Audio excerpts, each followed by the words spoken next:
It was a sad incident in Gadam local government area of Yobe state as the reign of terror by suspected Boko Haram terrorists claimed no fewer than 39 villages in 3 different attacks on Ngura, Kayaya, Gunimitri and Jororo communities.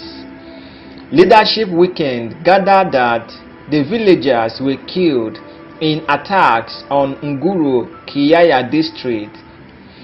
A resident by the name Malam Idi Awudu told journalists that the first attack occurred in the remote Nguru, Kiyaya village in Gedam when the Boko Haram terrorists began shooting sporadically on villagers late Monday, killing 17 of them.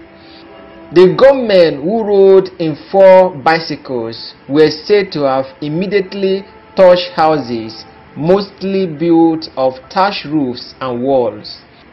Some of the villagers who had retired to their beds earlier due to the cold harmattan wind said it was the sound of gunshots that saved them from being roasted alive.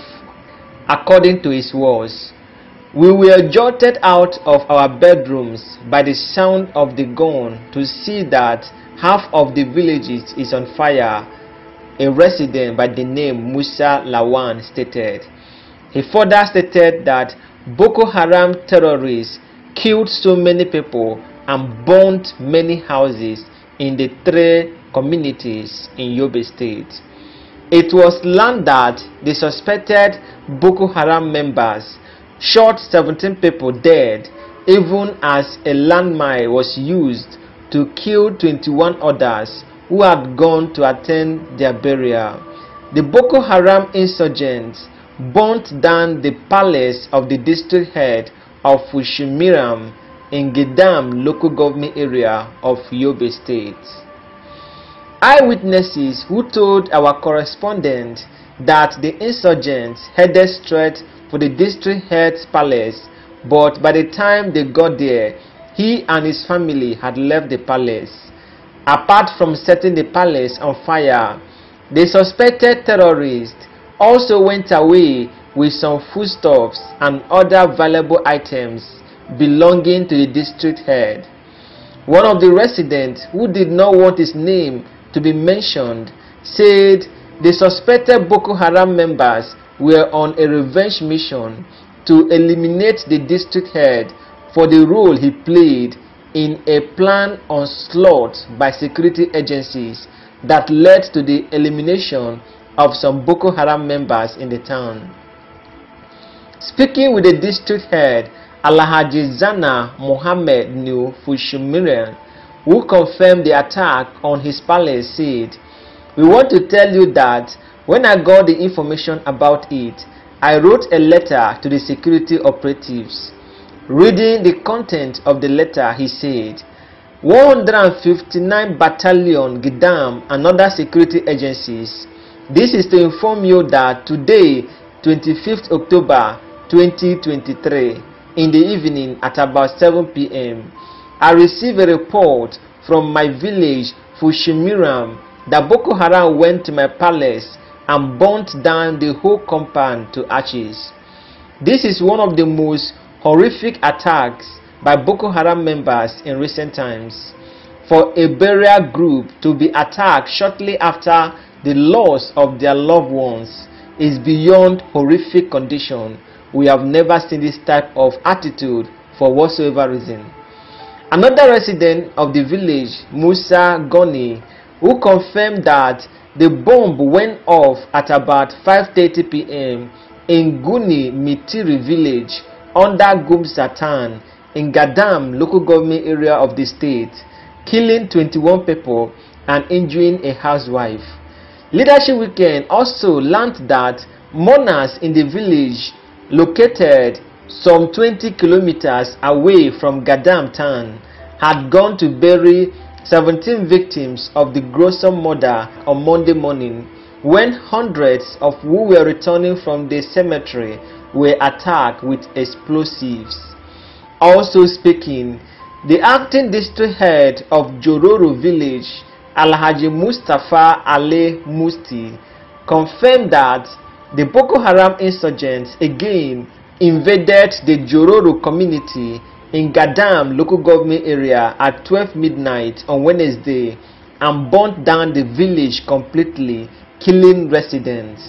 Houses, schools, and animals were razed, while hundreds of people were displaced in Dawo, Ma, Dusumaram, Tombaji, Kijam, Tilo, and Gedam towns. Casualties in the list of the first attack by Boko Haram are so many, and these deadly terrorists didn't have any sympathy.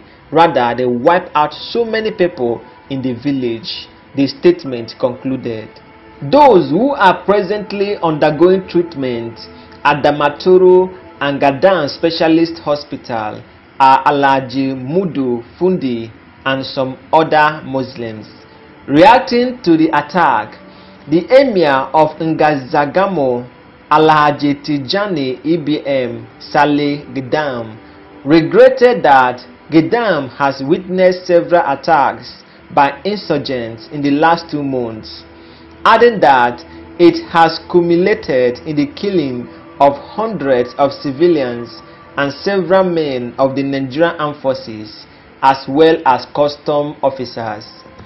The Emir called on the federal and state government as well as the defense headquarters to send more troops and sophisticated weapons to Gadam and 8 neighboring communities of Yobe State.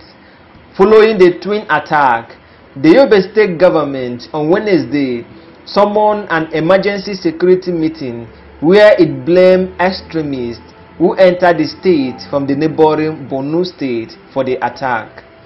Security agencies have deployed security operatives to the area, and we are studying a report on the infiltration in an effort to stave off future occurrence. Security advisor to the governor, Brigadier General Abdusalam Dahiru, disclosed this. According to the special advisor to the governor on security matters, the authority, however, could not provide the official death toll, which is sometimes the case following such attacks. I want to use this opportunity to inform you that calm and normalcy have returned to the affected villages, he added, urging residents to remain vigilant and report any suspicious movements and persons in their communities. Meanwhile, the troops of the Joint Task Force of Operation Hadarin Daji have successfully repelled an attempted attack by some bandits on Prazua village in Bungudu local government area of Zamfara state. A reliable source close to the military informed Newsport that the troops of OPHD responded to a distress call about a large number of armed terrorists attacking Karazu village last Saturday.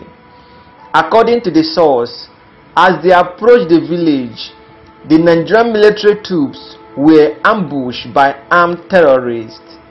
However, the combat-ready troops with tactical ability and reinforcements successfully cleared the ambush and forced the bandits to retreat, with several of them meeting their waterloo and demise, the report concluded.